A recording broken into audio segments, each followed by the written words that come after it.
Funding for This Is Nashville comes from you, our listeners, and Music City Prep Clinic, Nashville-based provider for PrEP and offering comprehensive sexual health services in an environment designed to be safe, professional, and shame-free. Learn more at musiccityprep.org. I'm Khalil Ekulona, and this is Nashville. I haven't met everyone who's ever lived, but I can say that everyone I've ever known has experienced loneliness and doubt. Those feelings are natural and a part of being human. But when laws are introduced to restrict or ban your sense of identity, then that feeling of isolation only grows. Fortunately, the time-tested solution to loneliness is, you guessed it, community. Seeking out, finding, or being introduced to people who will accept you with open arms is a balm for the spirit. And that is what some folks from our LGBTQ community are doing right here in Tennessee. Who are those folks? What are their groups about?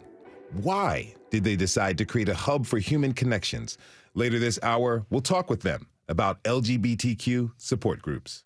But first, it's time for At Us. That's right. Each week, we take time to read the comments so you don't have to. Yes, you know the deal. I am encouraging you to literally at us on Twitter at This Is Nashville and on Instagram at ThisIsNashville_WPLN. Joining me now with a look back at the past week is our digital lead, Anna Gallegos-Cannon. Hey, Anna. Hey, Khalil. It's always good to be back in the studio with you. You know, it's good to have you back. Now, before we get to the feedback, it is, well, it's a pretty big day in Tennessee, right? I mean, you could say that. Mm-hmm. So 3 of our Democratic representatives are facing expulsion today. This came after they joined protesters at the Capitol last week demanding gun reform after last Monday's mass shooting. We had 2 of them on our show yesterday, Representative Gloria Johnson of Knoxville and Representative Justin Pearson of Memphis. Listen back if you've missed that interview. Plus, you know, Anna did a really great write-up from that interview that you can read at thisisnashville.org. So there is an expulsion hearing for these representatives later today. But since early this morning, the legislature has actually been discussing bills that have been proposed in response to last week's shooting. One of them is a Republican legislative package to beef up school security. That, among other things, would mandate more school resource officers and building upgrades for schools. And earlier today, Nashville Democrat Justin Jones criticized that measure. This bill seems to be a Band-Aid. It seems to be a white flag of surrender when what we need to make our young people safe is a deep surgery of our system that places firearms above the lives of our children. Also worth noting that they cut off his mic after this because his 5-minute time limit was actually up. Now, we've got WPLN reporters at the Capitol today. Blaze Gainey, Alexis Marshall, and Caroline Eggers. They're covering the proceedings and the large turnout of community members in the gallery and outside of the building today. There are at least 250 people in the gallery alone. Yeah, and it's actually quite a sight to see. And we're all bracing for the rest of this day with the expulsion hearing. And you can follow our live update coverage at WPLN.org and tune in tomorrow at noon, and we'll have a recap of what goes on. Yes, we will. All right, Anna, aside from this unprecedented turn of events at our state's capital, what are our listeners talking about this week? Well, emotions are still raw after last Monday's Covenant school shooting. We did have a few people reach out after last Thursday's episode on the community response. Over on Instagram, a listener who goes by Eartha Kitsch wrote to us saying, quote, "Thank you. I really needed this show today. Tennessee is a tough place to live these days if you're someone with a compassionate, empathetic heart. There is just so much weighing heavy at once, and it's hard to heal when you feel ripped apart in so many places at the same time." End quote. Now, we also heard from Elizabeth on Twitter who said, quote, "My mother, part of the Woodmont Christian family where Evelyn Deekhouse went, said to me Monday night, 'I'm going to pray that there will be an awakening of common sense. I feel this conversation is doing the work of that awakening,' end quote. Thank you for that, Elizabeth. You know, grief has no timeline, but it's good to know that Nashville is starting to heal. Indeed. Speaking of healing, one community has faced more backlash and discrimination since the shooting has been our LGBTQ community. Right. Because of the alleged shooter's identity, our trans community especially has had to deal with even more than they've already had to. In the mix of all this, we inadvertently made matters a bit worse on Monday. We brought listeners an update on Tennessee's proposed ban on drag shows with drag queen and advocate Veronica Electronica, and asked her on air if the news around the shooting had affected plans to protest the anti-drag legislation. So we had a bit of a mix-up behind the scenes, and long story short, Veronica had requested not to be asked about this on air. We apologized on Tuesday's show, but I wanted to apologize again, personally. The line of questioning was insensitive, and we talked about it behind the scenes on how to avoid this in the future. If you listen to our show, you know we're big on holding ourselves accountable to you all, our community. That's what we do, and that's what we did here. If you ever feel like we've gotten it wrong, just reach out. We are not perfect. No one is. But more importantly, we are willing to own that fact and make a change to our language, our process as needed to fix our mistakes and learn from them. So we want to thank you all for helping to hold us accountable. All right, Anna, what else we heard from our listeners? Well, during that conversation about the drag bill, Greet812 on Twitter asked, how would this law affect local theater and opera that frequently have roles that swap gender? And you know what? That is a really good question, but we don't have an answer now because it's up for a judge to decide. But there is an update to this drag bill. The injunction has actually been extended, so the earliest that the bill can go into effect now is May 26th. Yes, and we are keeping up with updates on that bill. On a lighter note, during Friday's episode about Nashville's hip-hop scene, listener Jay gave a shout-out to New Life Records, which he says was, quote, the premier urban record store in Nashville back in the day, end quote. That's definitely a throwback for longtime Nashvillians. But also on the topic of hip-hop, on Twitter, Backyard B wrote, y'all please don't sleep on my hometown, Memphis. And yes, Memphis did give us Grammy Award winner 3 6 Mafia, but hey, that's an episode for This Is Memphis. Right, exactly. This Is Memphis can hold it down as best they wish. That is our digital lead, Anna Gallegos-Cannon. Thanks for this roundup, Anna, and we'll see you soon. Of course, and our listeners know where to find me online. Don't forget to add us on Twitter and Instagram. Let's keep the comments coming. Also, fill out our community survey to let us know what topics you want us to cover at thisisnashville.org. Listen, it's super easy and quick, and it helps us produce shows with your needs and your interests in mind. We have to take a short break. When we come back, we'll meet some of the people who have been creating community for LGBTQ people in our city. Do you identify as LGBTQ? Are you looking for a community? Tweet us at This Is Nashville. We'll be right back.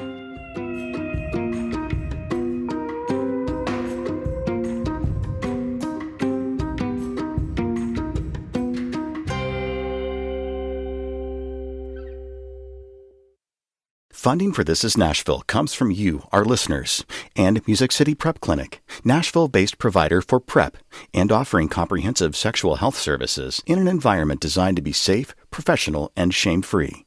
Learn more at musiccityprep.org. I'm Khalil Ekulona, and this is Nashville.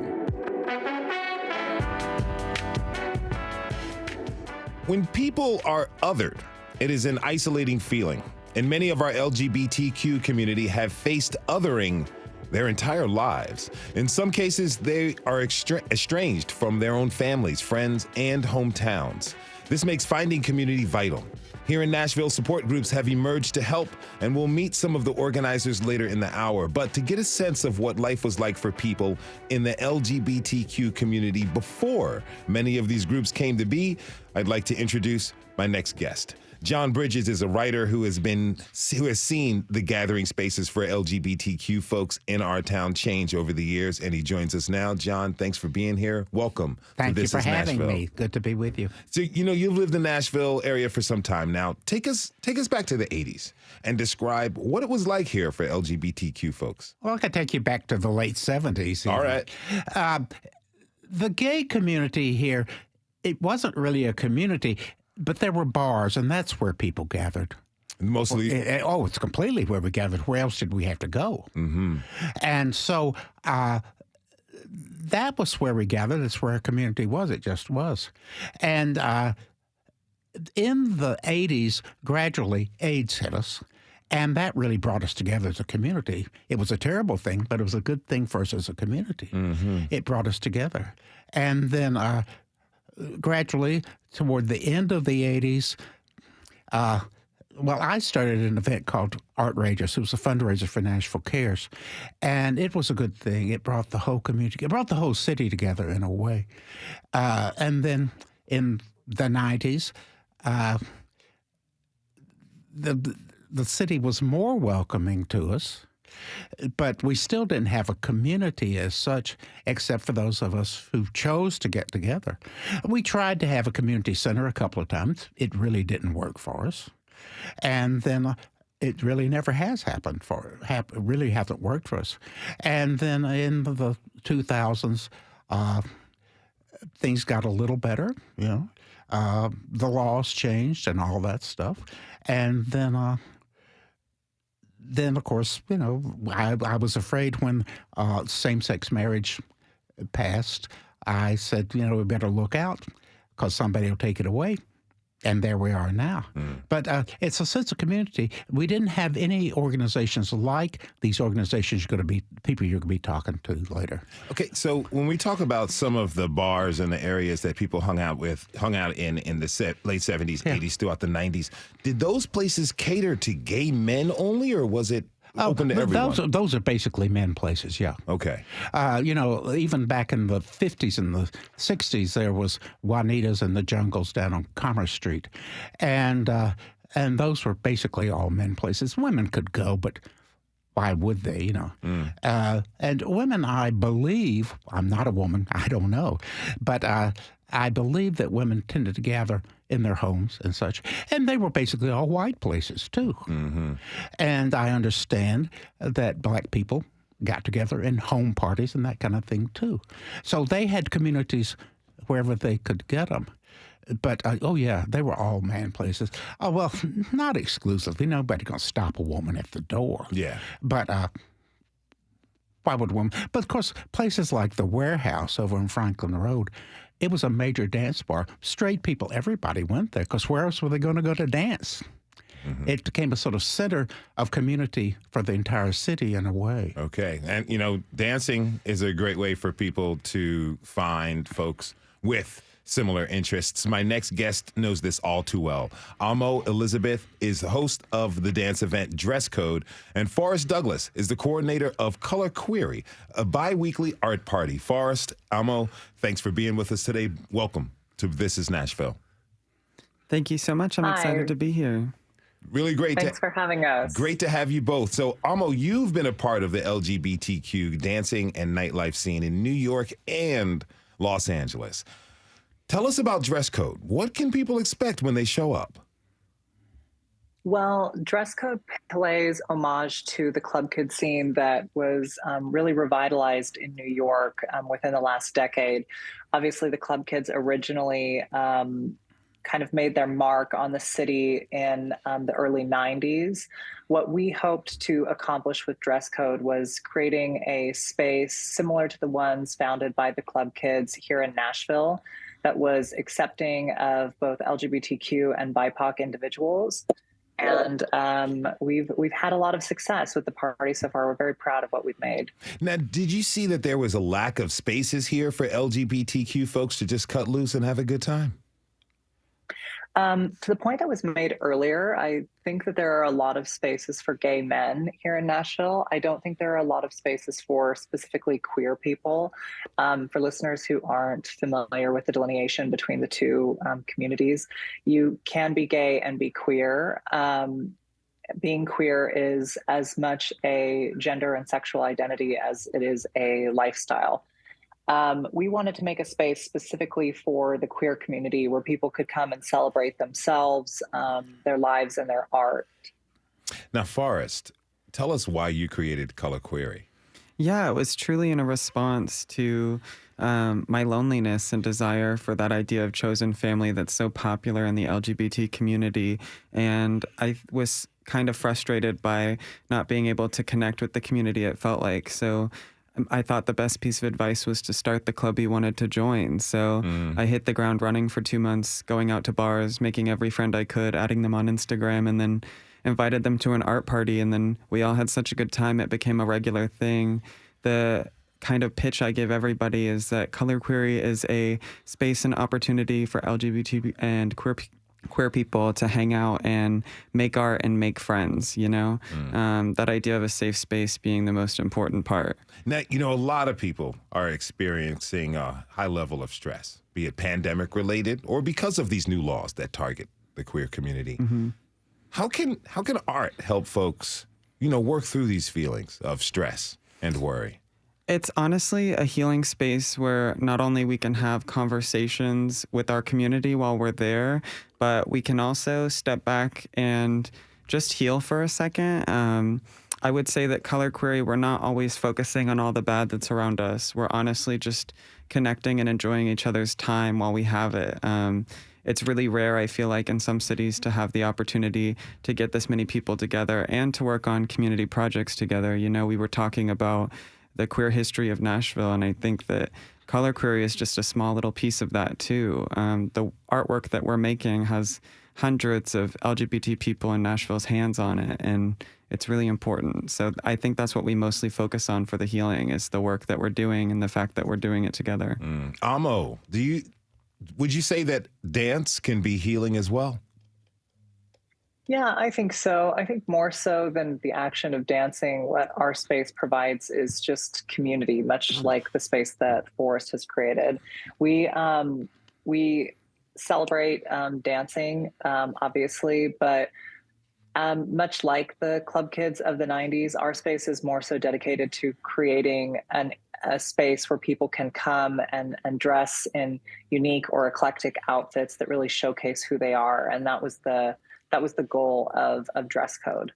High fashion is on deck. It's very expressive. As someone who's been to every single Dress Code event, the fun is in the outfit. It's a great way to express yourself in a way that's larger than life. And you can tell that everyone puts so much dedication and literally tens of hours into their outfits. It's an amazing event. Now, John, you mentioned earlier that nightclubs are gathering places. They became gathering places out of necessity. Did you think that as a way to process identity as well? Well, tell me what you mean by processing my identity. You know, was it a place where you all were gathering there because it was the only place publicly that you could be? Well, it wasn't all that public, of course, but it was. The word got around that there were places to go, and that's where you would gather. It's where you met your friends. They're still my friends, you know. Well, the ones that aren't dead, they're my friends to this day. And it was a gathering. And then from that, you would, real friendship relationships gathered. People would go to parties, actual parties back then. Every weekend there were parties. And you'd go to dinner with people that you met at the bar. The bar was where you met people. The bar was the meeting place, and then you went and took that connection out into other areas of your lives. You weren't out having dinner with people. Oh, let's go to the bar. You would go to the bar, and then you'd end up having dinner with people later. Speaking about dinner, tell me about the World's End restaurant. I understand that was a significant place back in the day. What made it unique? Well, it really was our community center back then. It was on Church Street. And it was a really fine restaurant. Not a fine restaurant, but a good restaurant. They had burgers all the time. You had all these burgers. You choose your burger. And it was run by a gay guy and the rest of his family. And so gay guys. And this was one place where men and women could go there. And it was a little multiracial, too, just a little. And we'd gather there late at night before you were going to the bar.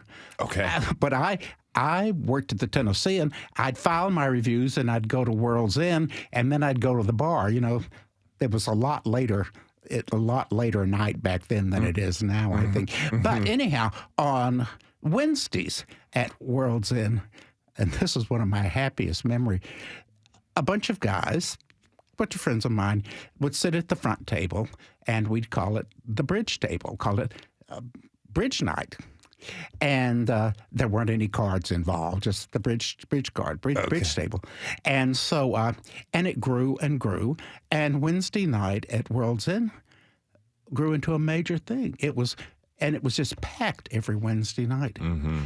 And it was a place with, and finally politicians want to be there to meet the gay community. Okay. And I remember when I was working for Mayor Purcell before he was a candidate then, and I took him to World's End. And he wasn't all that surprised at what he saw coming through the door. But when they saw him coming through the door, jaws just dropped. They'd never seen a politician in a gay bar. How did everyone react to that?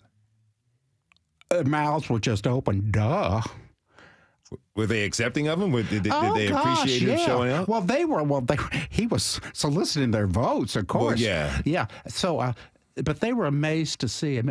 He thinks it's still one of the best things he ever did. Would you say that was a turning point? I think it was. I think politically it was. Mm-hmm. I think it was politically, and in a way, just culturally it was too.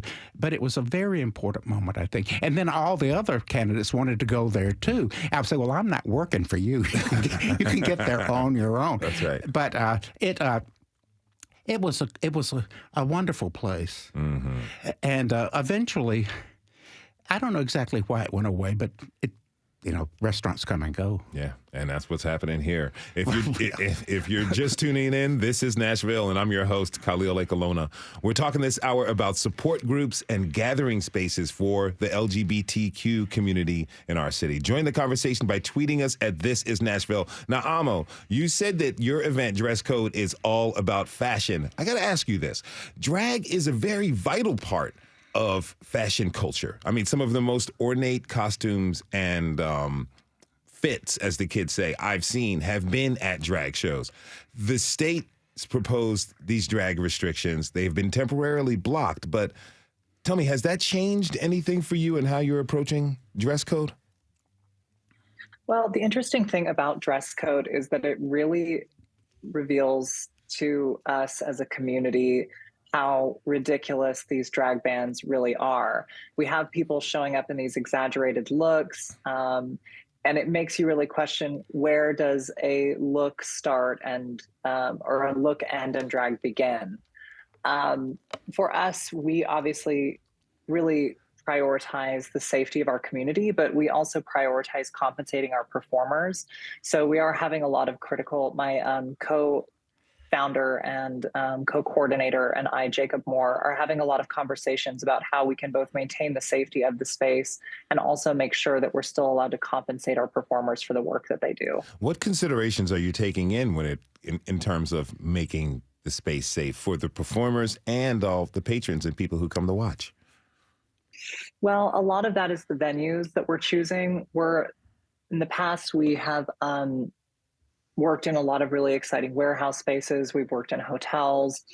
Now we're looking into more private event spaces so that we have more control over the way that the event functions and also who is allowed in and out. We're also looking at tightening the numbers, unfortunately, and focusing our ticket sales exclusively online so that we have a better chance at vetting the people who come through our doors. Mm-hmm. Ultimately, our goal, as I said, is to protect the safety of our patrons and our performers. So we're doing everything in our power to make sure that we can do that. All right. Now, switching up from dressing up to undressing, Forrest, you offer a Paint Your Nudes class, right? I don't personally offer a Paint Your Nudes class, but Samantha Zaruba is an amazing artist here in town, and she does Paint Your Nudes. It's amazing. We collaborated with them last November, and it was basically just to create a safe space for queer bodies to embrace themselves and, some of the differences that might be special to our community. It was a really awesome night, and I'm sure there'll be many more events like that. I know she does events really regularly, and I encourage anyone who's listening to research Paint Your Nudes. It's great. We've also collaborated with TransAid Nashville. Back last fall, we wrote 214 letters of support to staff and clients at the Vanderbilt Clinic, and We've collaborated with the mayor's office, tons of different collabs last year that were amazing. Most recently, Touch Grass Nash here in town. So lots going on. So talk to me about what that means to, I mean, you started this event not too long ago for people, for you, because you were lonely. Yeah. And now you're out here coordinating with the mayor's office. You're coordinating with organizations all over the city. How do you feel? What does that mean to you? It's really cool to be recognized by other people in the community, and I've been fortunate enough that a lot of organizations have wanted to work with me, which is a complete honor.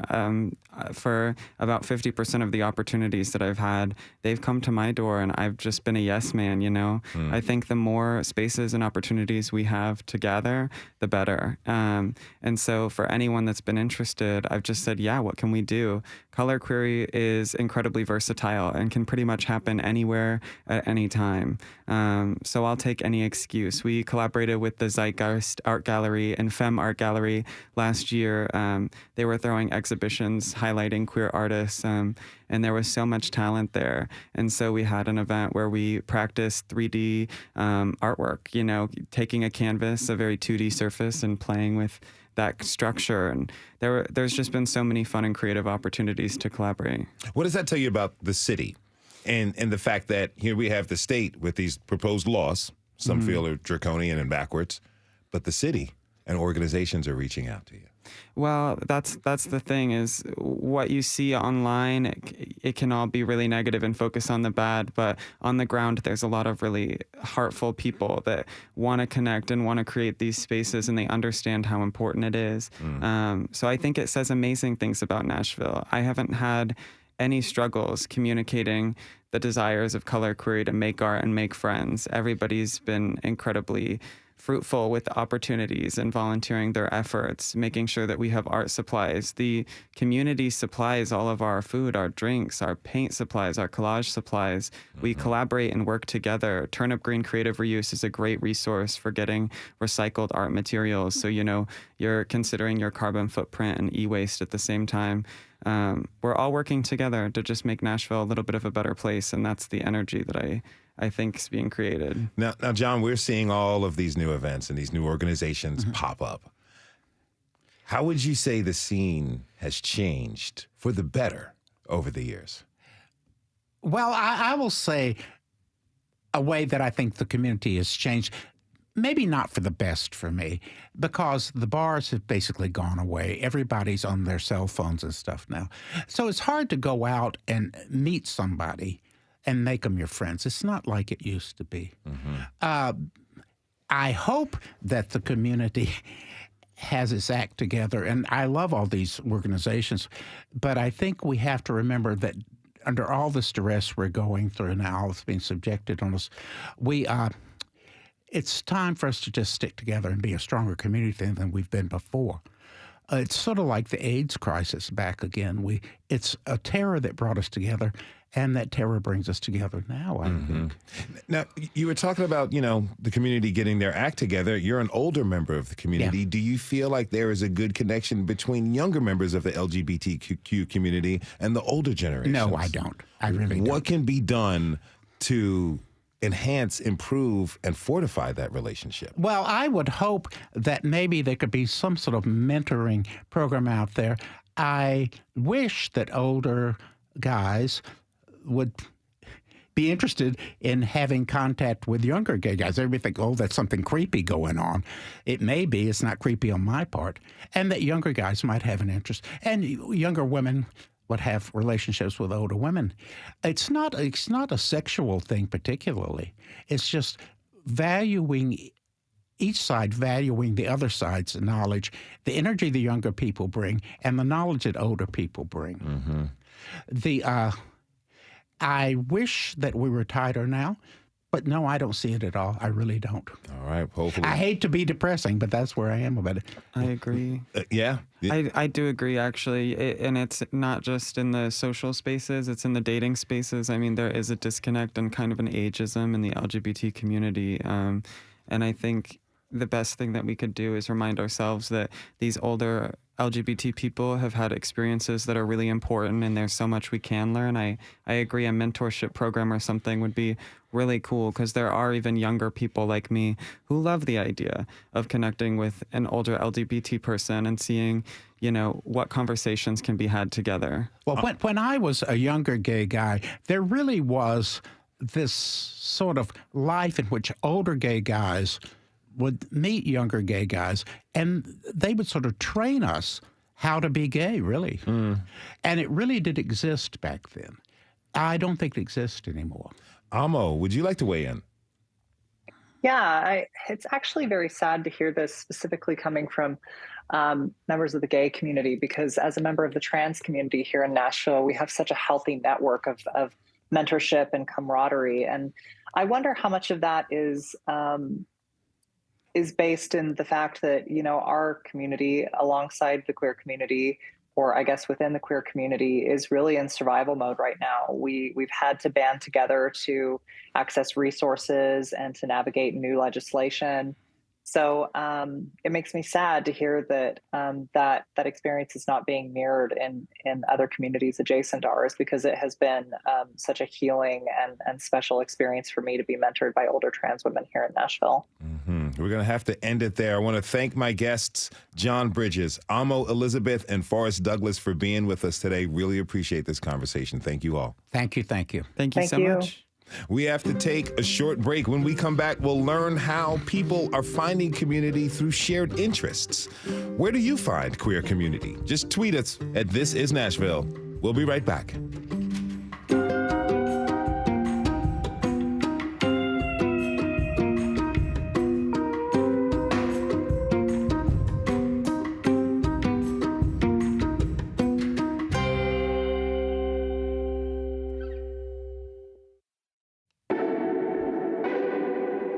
I'm Khalil Ekulona, and this is Nashville. To say that it's been a tough time to be queer in Nashville and Tennessee is an understatement. So, where do our LGBTQ communities turn to find community and support these days? Well, there's one place we know for sure, and that's, you guessed it, the Lipstick Lounge. I love that place. Now, if you know where to go, you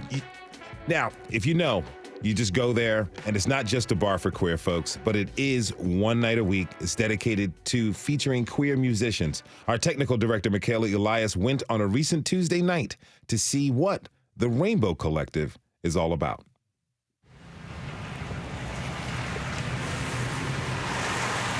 It's a rainy Tuesday night, but that hasn't kept dozens from showing up tonight. The Rainbow Collective is the brainchild of Emily Dryberg and her sister Jamie. Basically, it's an exclusive showcase of some of Nashville's LGBTQ musicians every Tuesday. We're coming up on 1,000 performers that have come through our stages.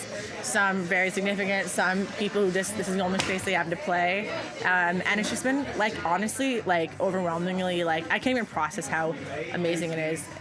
They've been doing this showcase for a minute, but it's been about 1.5 years since they brought it here to Lipstick. And that move has really helped draw in more of the community.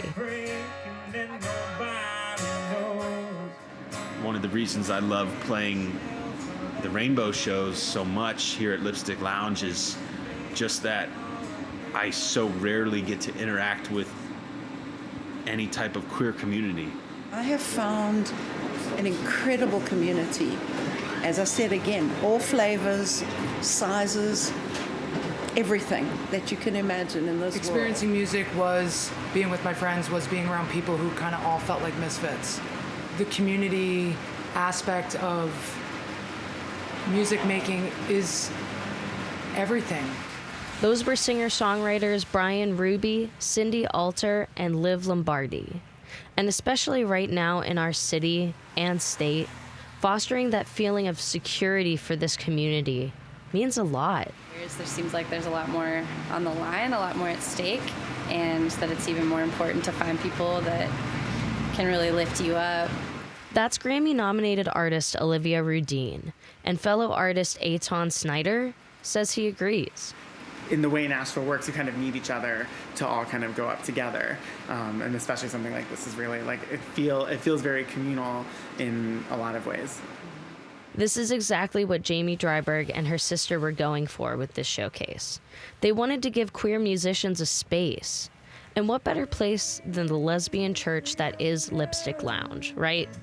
We're happy to be here. I love it. I look forward to every Tuesday. I've made so many great friends.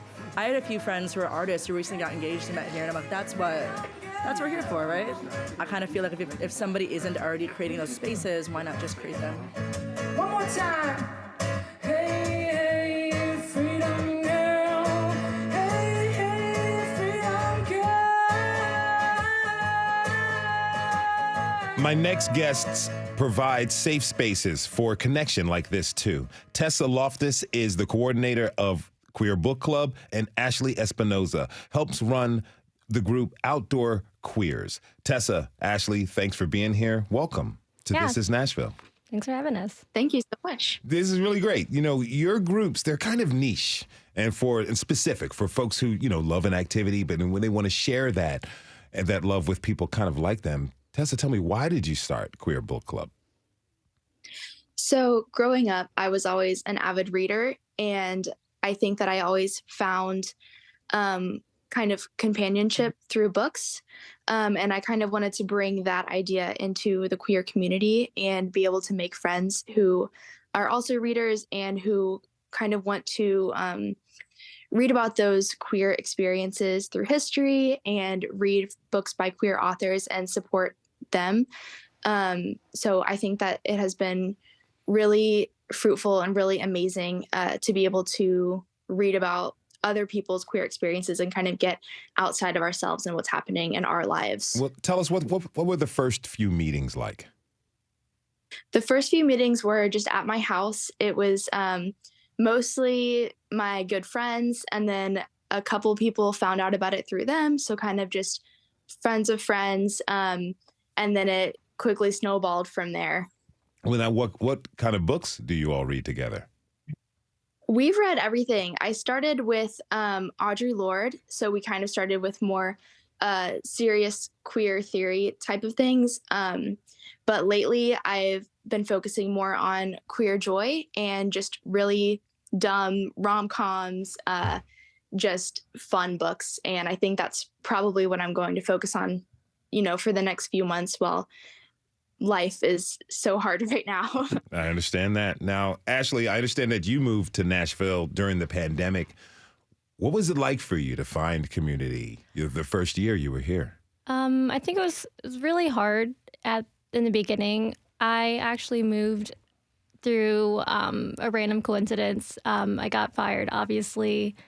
COVID was happening. I downloaded TikTok because that's what everybody was doing. And I found the queer community on TikTok, which introduced me to everybody was having those Zoom meetings, and there was a queer one, and I went on it all the time, and I met 20 people who we became super close. We talked literally every single day. We'd fall asleep and we'd all just be on Zoom. We'd have parties, and some people lived in Australia and Tennessee, Germany, all these different places. And one of the people who lived in Tennessee, and they were you should come to Tennessee. So a couple of us actually went to Tennessee, and we stayed at their house. I was there for a whole month. Mm-hmm. And I was I'm just going to move to Tennessee. I'm from Florida. I lived there most of my life. I definitely wanted a new change, and nothing was really stopping me. So I just moved here. So I knew a couple of people when I moved to Nashville, but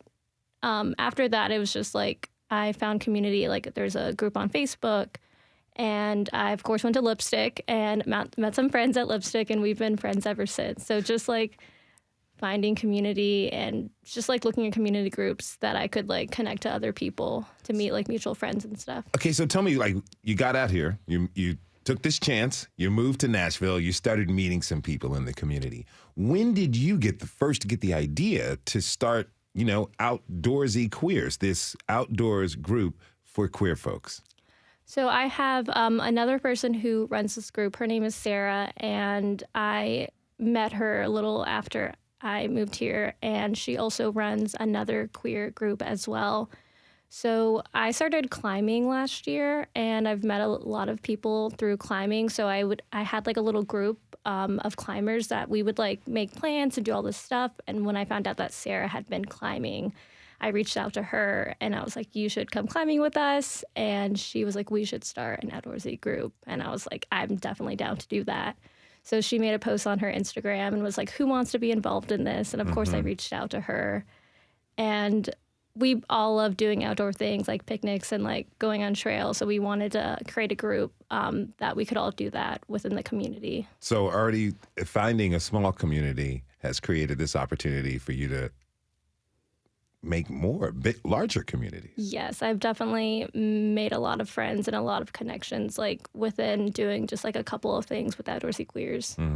Now, my next guest has been helping people find community on two wheels. Al Maddox is the founder of the bike group Queer Spokes. Al, thanks so much for being here. Yeah, absolutely. So, what is Queer Spokes? How did it start? Yeah, so I work at the Oasis Bike Workshop, which is one of over 20 programs housed in the Oasis Center, which has been around for a long time. I started working there about a year ago. I was part-time, and then I moved into a full-time role in November, which gave me a lot more freedom to kind of explore opportunities for more programming. So I started this programming in November. We have just a fully stocked bike workshop that I wanted to make sure that everyone had access to. And by everyone, I mean my friends. And all of my friends are gay. So. Have you ever worked in bike shops before? Literally, no. Okay. So before this job, I met Dan, who's my manager and the founder of the bike workshop. And he was like, you know what? You're a good guy. We're gonna hire you on, and we're gonna train you on the job. Okay. So I was actually trained through their adult workshop, and then YouTube, like every good bike mechanic. The University of YouTube helps all of us in so many things. So, tell me about it. Like, do you gather people to take rides on the bikes, or is it you just fixing them up? So this started, there are a lot of rides in town and a lot of people who do fun rides, and queer groups that do rides are very welcoming groups as well.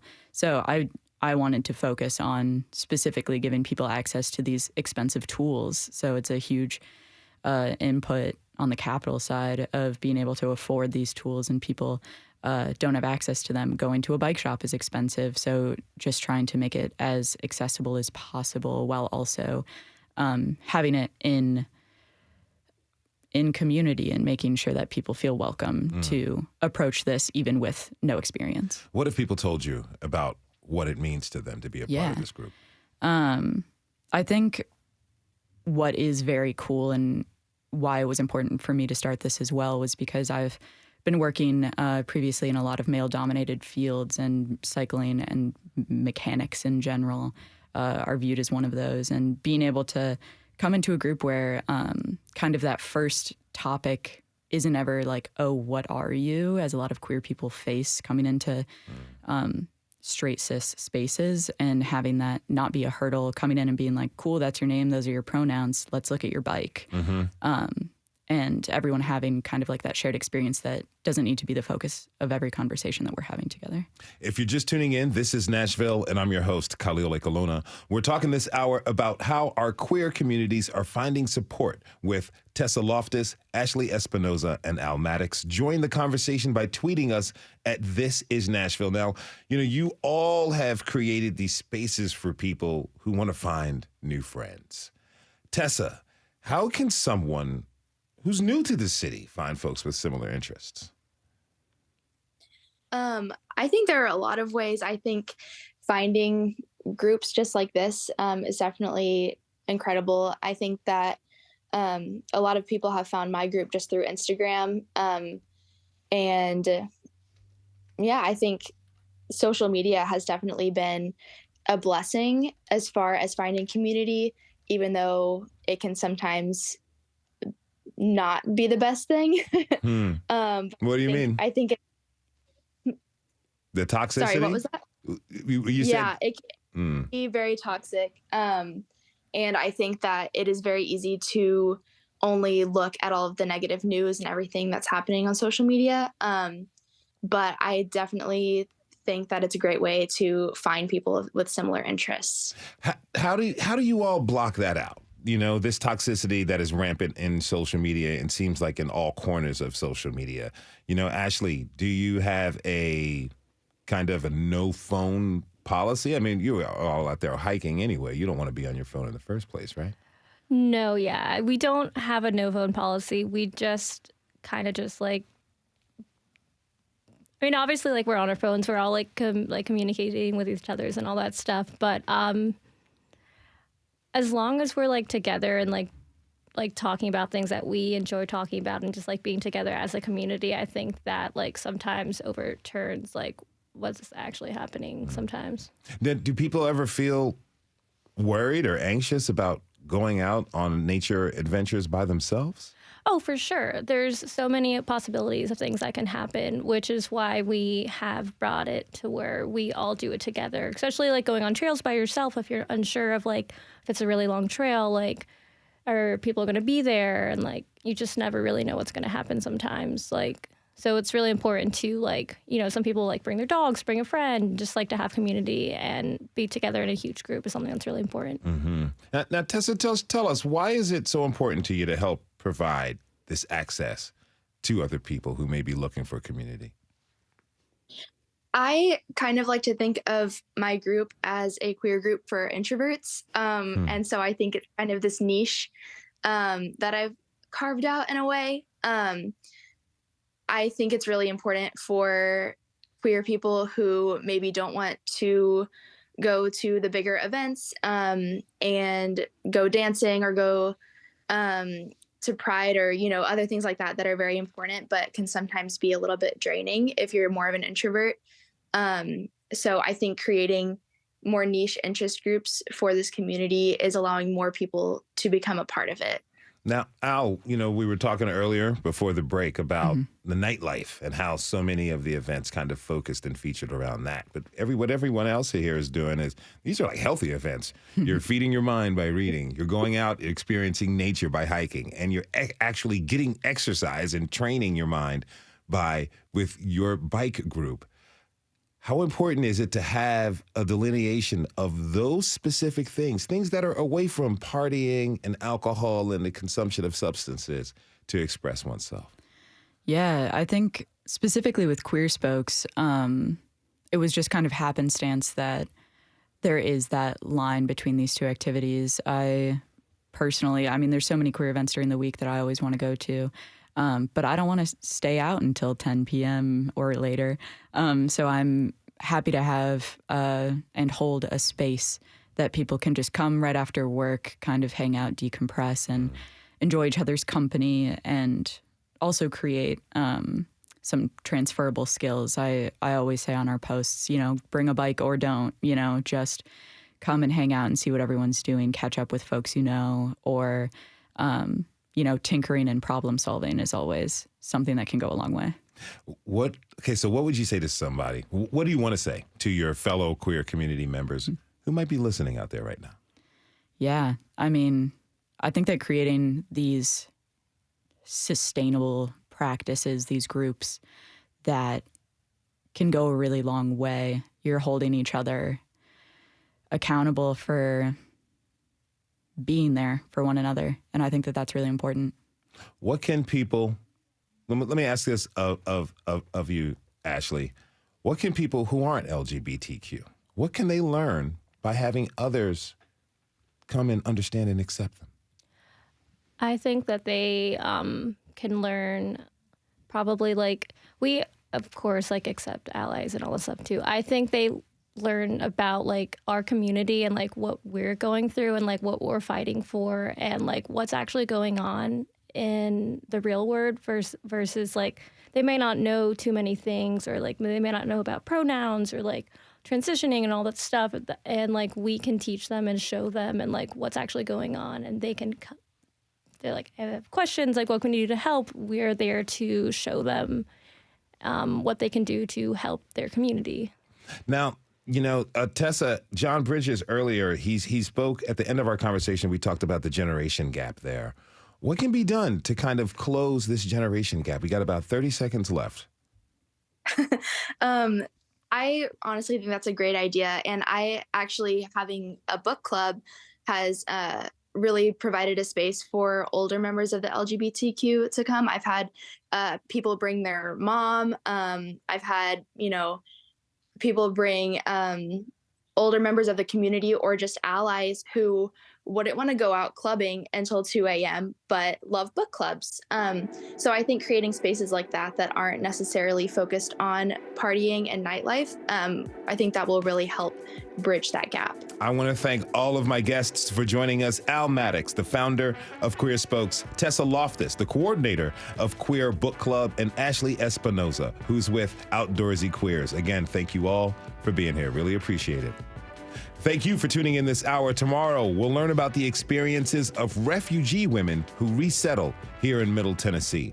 This is Nashville is a production of WPLN News and Nashville Public Radio. Listen back at thisisnashville.org or wherever you get your podcasts. Our producers are Steve Harouche, Rose Gilbert, and Magnolia McKay. Our digital lead is Anna Gallegos-Cannon. Michaela Elias is our technical director and our lead producer today. Our executive producer is Andrea Tudhope. The masterminds behind our theme music are Laranja and Namir Blade. Special thanks to Paige Flager and Sarah Khalees. The conversation doesn't end here. Tweet us at This Is Nashville. Find us on Instagram and tell us what you want from our show by filling out our quick survey online. This is Nashville. I'm Khalil Ekulona. We'll see you tomorrow, everybody, and be good to each other.